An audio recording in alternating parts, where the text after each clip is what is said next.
Good evening, my friends. There are quite a number of things that made an irreplaceable impact on my recovery and really made it possible. And I want to talk about one of those things tonight. And this is for everyone. Again, I'm focusing a little bit more on people who are doing DNRS. That's my journey. That's what I can speak to. But this really does apply to anyone facing any kind of challenge at any point in life, across the board. If you're human and you're facing a challenge, this applies. So, a good friend of mine, and I'm pretty sure that you're okay with this, shared with me one of her affirmations that made an enormous impact, and it's really the source of this entire video. And that was, I am the creator of my entire reality. And I realized when she said that that's true. I am the creator of my entire reality. And when I realized that not only am I creating my reality, I'm creating the ground upon which it's built on. And that, I'll explain what I mean by that. So anyone who's doing DNRS knows that when we do the work, there's the work, but then there's kind of all the background thoughts. And this is life in general. You could be going to school and have this, writing a paper or parenting your kids or tackling a project or just handling a difficult person at work. It doesn't really matter, anything where you're working on a project that's challenging in some way. And there's the actual project, the conversation with the person, the meeting, the paper, the sick children, whatever it is that's actually in front of you. But then there's all this kind of background noise in your head of your thoughts about that and your attitude about it. And there's all these things that kind of go around. And I realized that I could decide the lens or kind of the frame. I kind of think of it as like a picture frame. What picture frame are you putting around this situation? And the picture frame is filled with all these thoughts and these beliefs and these kind of judgments and these words and so forth that kind of cast either a shadow or a light onto the actual situation itself. And one is kind of a negative. And again, our brains have a negativity bias. This is a survival thing. It's more important to our survival to notice what's off than what's normal, because if something's off, again, like one example that was given to me by a book that I read was that if you walk past an apple tree and there's a snake in it, you need to notice that because the snake could kill you. But if you walk past an apple tree that's full of apples, it's like, okay, well, or it has a few apples in it, like your brain's just going to register that as totally normal because that's not life-threatening. It's not, but your survival isn't based on noticing every single apple in the tree. So your brain tends to notice only what's off or what's wrong because it's trying to protect you. And so we have this negativity bias. So I'm going to give you kind of the negative typical frame that's, again, some people, I think, if they've got a really positive upbringing, and already a positive attitude, might already have the positive frame. But I think for the vast majority of modern day Americans, at least, I think modern day human beings, anyone in a first world country, you're going to have most likely some of these negative thoughts, which are, it was so much easier when, it'll be so much easier at this point, it would be so much easier to do this if, all these thoughts of, I wish so-and-so, I wish this other person would XYZ, like, how am I ever going to do this? That's a common one with DNRS. A lot of times when the limbic system looks at what needs to get done in terms of the length of time and starts to think about time and overall the bigger picture, it just is like, you're never going to be able to do this. And it kind of, it gives you this defeating attitude of like, how am I ever going to do this? How am I ever going to be capable of actually doing this? And it's that thought. It's just a thought. That's all it is a thought. And one of the things I also say a lot about recovery is that limbic system impairment is just a thought that you don't have to have. And that's one of them. There's a lot of thoughts that we can choose not to have, but it's really just a thought we can choose not to have. That's all that limbic system impairment is. And that thought of how am I ever going to do this is based on time. It's based on looking at something that's not actually present here in the moment. And with brain rewiring, it's very important to stay, and in life in general, to not overwhelmed. If we want to feel, because all our brains are truly capable of handling is whatever's in front of you in this moment. The human brain is not equipped to be able to handle this moment plus the past and the future. It can't do that. It gets overwhelmed and you start to feel stress, and that you reduce your ability for your brain to function and reduce your effectiveness and efficiency and clarity. So it's very important to stay in the moment. Why does this have to be so hard? As another one.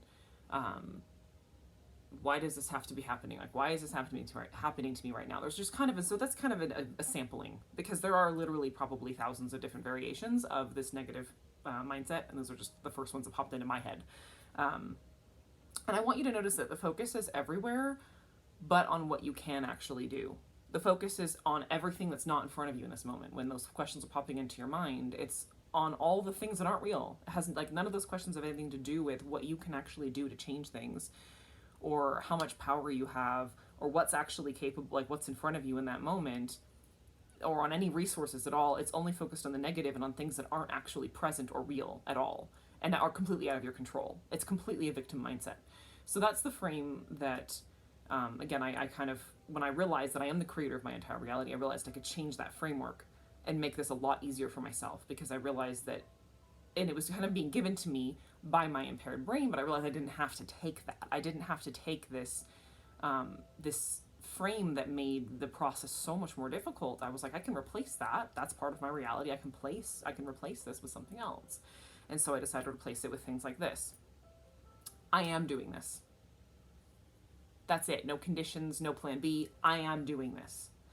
I choose for this to be easy. That's another one I've said. And some of the things I say when my brain hits a point where, because a lot of times one of the feelings, and this is just a pop, it's not real. A lot of the times when we face a challenging situation, we'll kind of come across this feeling of like, it feels impossible when you're facing it and you're thinking about it, or where you're kind of sitting in front of some seemingly monumental task that you need to undertake. And when I realized that impossible is illusion, and that I could decide, and part of it is understanding that whatever is possible to you is what you believe is possible to you. When you believe something is within reach, it becomes within reach. And that idea that it's impossible is just an idea, and these ideas that we have in our minds are like glass ceilings. It's just a thought, but it creates this mental barrier that disables you from reaching what it is that you want. And when you say, I believe that's available to me, I believe that's possible, the glass ceiling disappears and it's possible.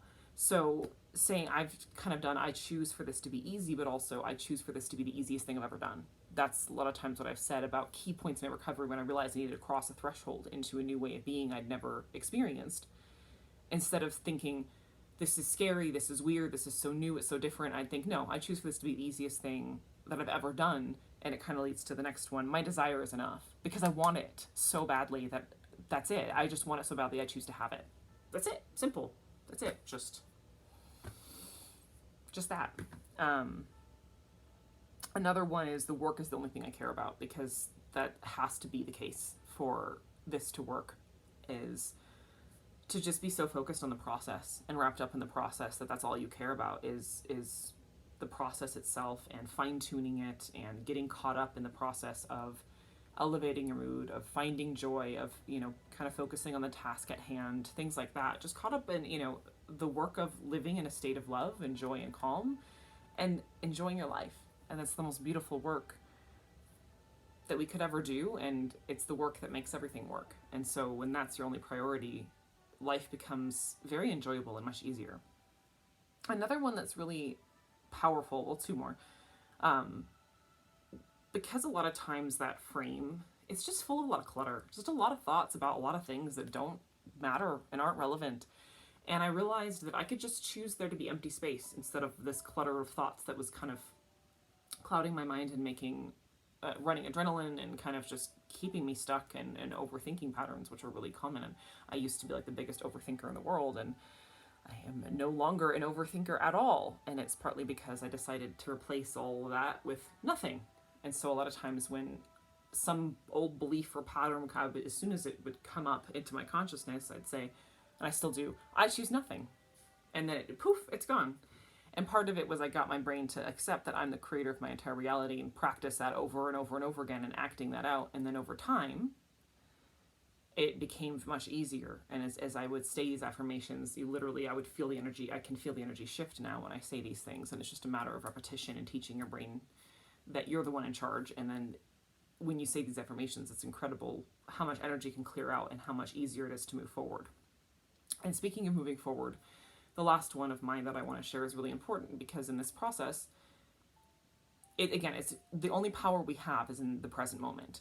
And a lot of times when we go through this process of rewiring our brain, or in life in general, right, as we learn how to do new things, there will be times we mess up and we fall into patterns, old patterns, or they kind of come up, old patterns come up, we make a mistake, some accident happens, something goes wrong, and again, the limbic system, especially in its impaired state, and I think the human brain in general, and anyone, it can happen to anybody. A lot of times it wants to go back and analyze the past and our mistakes and our problems and all the things that went wrong. And all that does is drag the problem into the present from the past. That's all it does. It doesn't do anything else. So, what I have done is decide to say, I tell myself, I forgive you, and I release the past in love. I'm moving forward now. Sometimes I just say I release the past with love and forgiveness. Sometimes it's I forgive myself and I choose to move and I release the past with love, because it's like the past served me. I learned something from it and now I'm moving on. I don't need to analyze every single detail of what happened. Once you see what happened, like take one look at what happened. If it's a complete accident, you don't have to remember it at all. If there's something to learn, look and be like, okay, what could I do better next time? But then once you've got that, drop it, release it, and move forward. Again, forgiveness, self-forgiveness is so important if we want to be able to move forward freely in our lives. There's no need to ever carry anything with you at all.